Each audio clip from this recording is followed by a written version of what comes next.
जीवन में हमें पास करना है, फेल नहीं होना है। यदि फेल हो गए तो 84 लाख जोनी में जाना होगा। विचार कीजिए।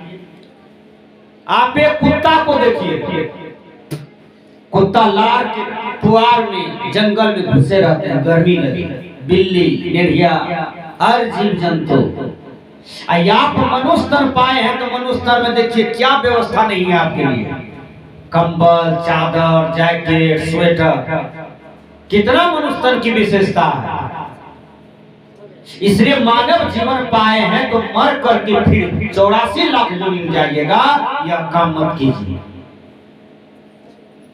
दुख होगा। जो चाली, गिरगिट, कीड़ा, पिल्लू, भुआ पिल्लू, ये सब योनि में कौन जाता है? यही मनुष्य अपने गलत कर्मों से जाता है।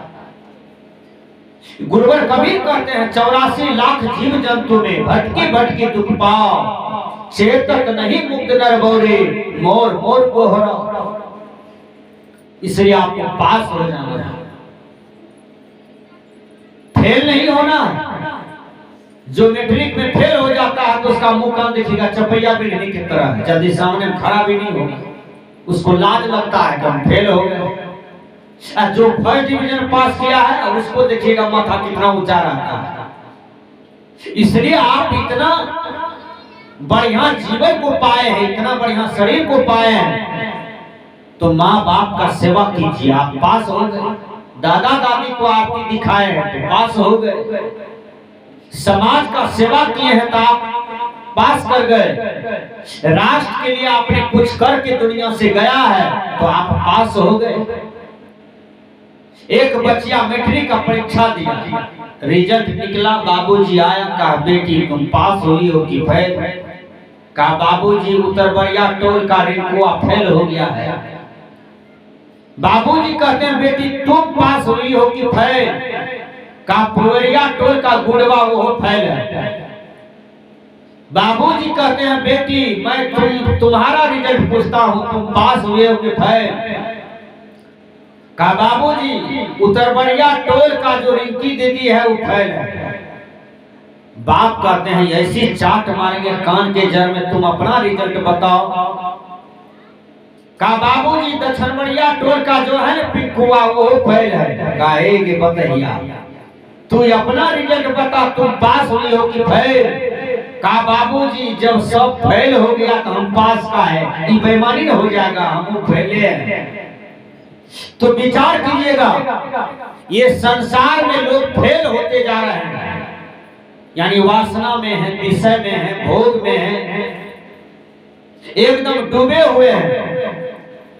जब जाने की तैयारी होती है, निकलने की तैयारी होती है, मरनी नजदीक आ गया, तब पछताता है कि हमने भजन नहीं किया, भक्ति नहीं किया, साधना नहीं किया, माला ताला नहीं लिया, मंत्र नहीं लिया, तो वो बहुत पछताता है। इसलिए भैया सत्संग का बहुत बड़ा महत्व है आपके जीवन में। अभी आप लोग कितना बढ़िया से सत्संग में बैठे हैं और विचारों को सुन रहे हैं। जहां अच्छा विचार बताया जाए तो वहां जाइए, सुनिए, समझिए, अपने जीवन में धारण करिए। जो सत्य बोलता है, सत्य करता है, सत्य को अनुसरण करता है, वह सत्संगी होगी। समाज को सुधारने का प्रयास करें। सत्संग में आते हैं तो जरूर कहिए हे बहन चलिए सत्संग में, हे भाई चलिए सत्संग में। आपको लेकर के 5 आदमी सुधर गया तो आपका जीवन सफल हो गया। कुछ कमाते हैं तो दान पुण्य भी कीजिए। दान का महत्व दुनिया में बहुत ज्यादा है। आदमी कंजूस बहुत ज्यादा होता है, दान करना नहीं चाहता है, सोचता है बाबा जी ठग रहा है, बाबा जी लूट रहा है, बाबा जी ले रहा है। ये सब वृत्ति अंदर में नहीं रखें। जो नकली है वहां तो दान देवे नहीं कीजिए, और जहां असली काम हो रहा है वहां तन मन धन से जाके सफल कीजिए। देखिए आपका कर्तव्य जिंदा है। आदमी कंजूस बन जाता है। कैसा कैसा कंजूस है दुनिया में जानते हैं? एक मरवाड़ी अपना बेटी का शादी करने का मूड बनाया। बेटी जवान थी, देखने में सुंदर थी, लेकिन मरवाड़ी अति कंजूस था। 7 पीढ़ी से वो मरवाड़ी एक सुपारी को चुभते हुए आ रहा था, लेकिन सुपारी नहीं सटा था। वो मरवाड़ी गया लड़का देखने के लिए, तो वहां एक खिल्ली पान लाया। लड़का प्रणाम करके आगे में बैठा, तो पान लड़की का बाप सोचा खा ले, तो लड़का रोक दिया, मत खाइए। कहा क्यों? कहा 7 पीढ़ी से पान हम लोग केवल देख देख के रहते हैं, खाते नहीं, खा लेंगे तो सठिए जाएगा। कहा हमारे ही तरह कंजूस है, ये भी लगता है गिट्टी बैठ जाएगा। और लड़का पात्र आया देखने के लिए लड़की को, तो लड़की एक प्लेट में वही सुपारी लाई, प्रणाम करके कुर्सी पर बैठी। कुटुंब चाहा कि सुपारी फोड़ के खा ले सब आदमी, लेकिन लड़की मना कर दी, मत खाइए। कहा क्यों? कहा 14 पीढ़ी से सुपारी हम लोगों के पास में है, लेकिन आज तक सठा नहीं है। केवल चोभ लीजिए, रुमाल से पोंछ पोंछ करके रखते चलिए सब आदमी। ऐसा कंजूसी पृथ्वी पर होता है। दान कीजिए दिल खोल करके, गरीबों को दीजिए, साधु संत के चरण में दीजिए, पिछड़ों के चरण में दीजिए, लेकिन दिल खोल करके राष्ट्र समाज का कल्याण में आप आगे बढ़िए। मुखिया बन करके आप गरीब का भलाई करें, सरपंच बन करके गरीब की भलाई करें। गरीब को लूटिए नहीं, आए लूटने वालों सावधान। बड़ा बड़ा बीमारी का शिकार जब हो जाओगे परिवार में, तो सारा लूटा हुआ संपत्ति चली जाएगी, एक भी संपत्ति नहीं रहेगा।